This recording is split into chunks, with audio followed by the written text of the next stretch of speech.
অভাবের কারণে হারাই যাচ্ছিল কিছুদিনকার লেগে বাইরে কাজ কাম করার লেগে কাজ কাম করতে যাচ্ছিল যখন তখন বাড়ির খুবই চিন্তা হচ্ছিল কি যে বাড়ি গাঁ পরিবার দোস্ত বন্ধু সবাইকে ছেড়ে হারা এখন যাচ্ছি এমন এক জায়গা কি যে মানে কাউকে জানি না চিনি না পরিচয় নেই কিছু ওকে যা তাহারা যা কাজ করব টাকা পয়সা কামাবো ফের বাড়িতে ছাড়বো বাড়ির লোক তাহলে সুখী থাকবে বা খুশ থাকবে বাড়ির খুব ইয়াদও আসলে বাড়ি ফের কখন যাব।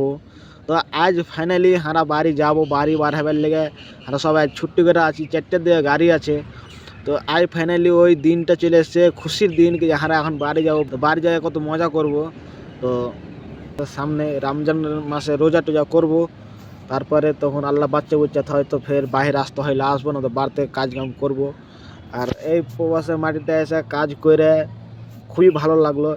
এখানে যতগুলা প্রবাসে ভাই আছে তারা এখানে মেলা জনা আছে কহা জীবনে কত জনা আছে কিন্তু যারা যারা আছে তারা বলছি ভাই তোমরা ভালো করে কাজ কাম করো পরিবার তোমার ঘাস রায় তোমাকে বাইরে পাঠালছে কি পাঠারা কাজ কাম করে দিবে যাহারা সুখে থাকবো খাবো। তো তোমরা ঠিক মতন করে কাজ কাম করো টাকা পয়সা কম উড়াও আর ভালো মতন হ্যাঁ চলো।